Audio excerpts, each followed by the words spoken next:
back, everyone. In Kwandanamatatu. We're jumping into Unit 7 in this video, and it's going to be probably a little bit shorter because there's only a couple of sections that we need to take a look at. So let's look at Note 7.1. Here we're going to look at the verb suffix pronouns for the imperfective form. We've seen this one in a previous unit.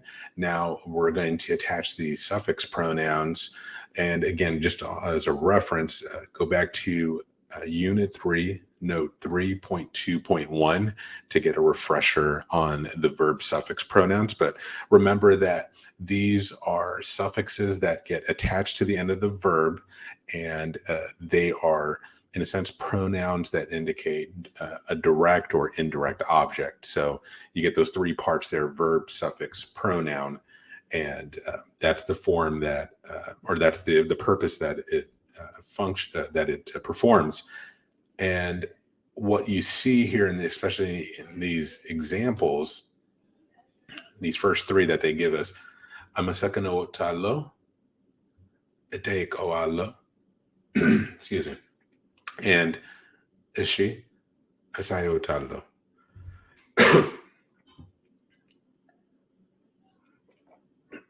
And all of these are imperfective forms that we've seen, right? Notice the stem, notice the form of Allah, and the added part is the suffix pronoun that says, so it's not just I think, but I think you, not just I'll ask, but I'll ask him, and not just I will show it to you.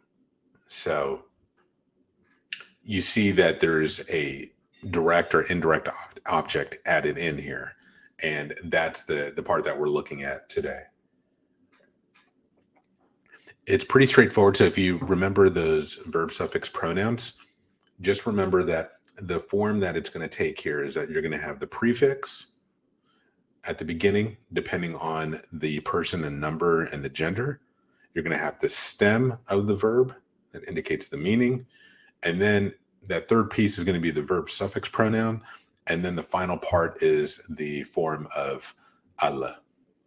So as you can see here, in the first person, the prefix is the stem is the falag, and then you get the verb suffix pronouns that we're looking at.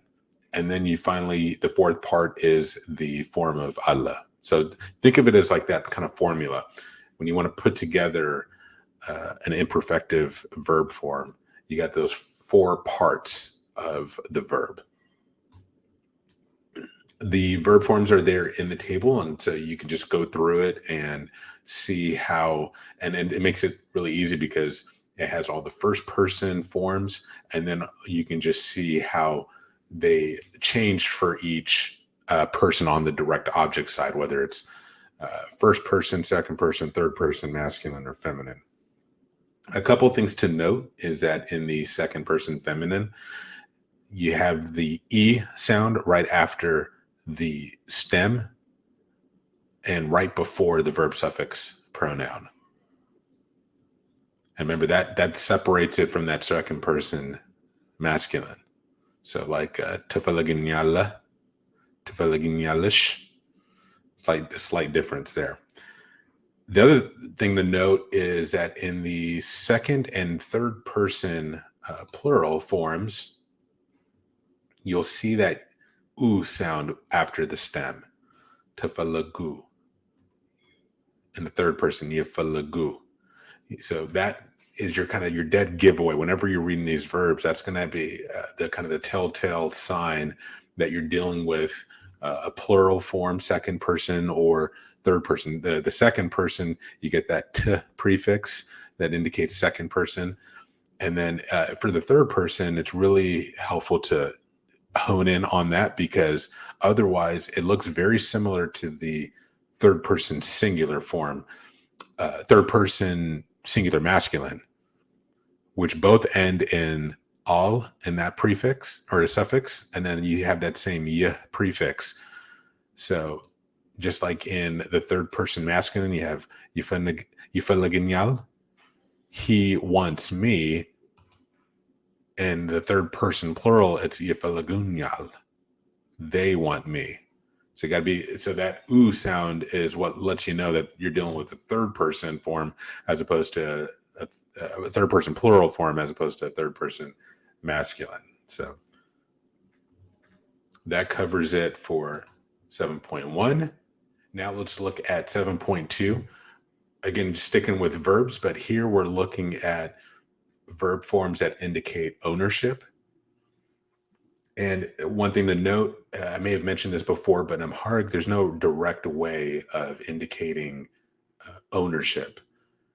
Instead, just like in Hebrew, you have this different construction where you say that something exists to someone. Now, that something is the subject of the verb, but it's the thing that's being possessed, the thing that's being owned. In English, we would probably have that as the direct object or the indirect object, and it's, you know, as the thing possessed. But here in Amharic, the thing possessed is going to be the subject of the verb.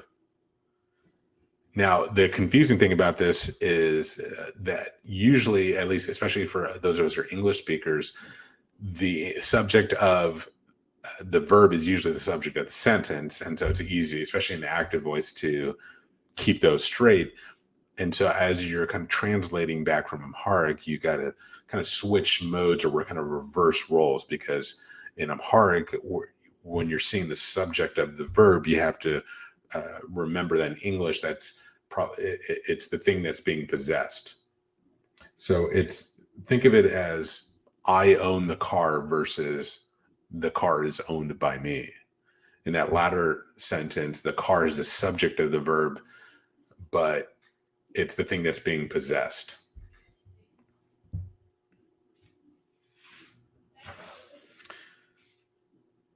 So since the thing being possessed is the subject of the verb, that means that the owner is going to be expressed by the verb suffix pronoun. So where we normally see that verb suffix pronoun, as I said just earlier, usually indicates the direct object. Here, again, because we're talking about ownership, you have to kind of remember in your head that it's the thing that is owning the subject of the verb.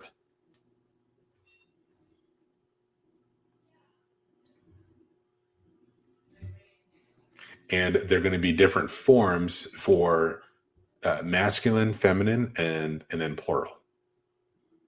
So depending on what it is that's being owned, it's going to take that appropriate form.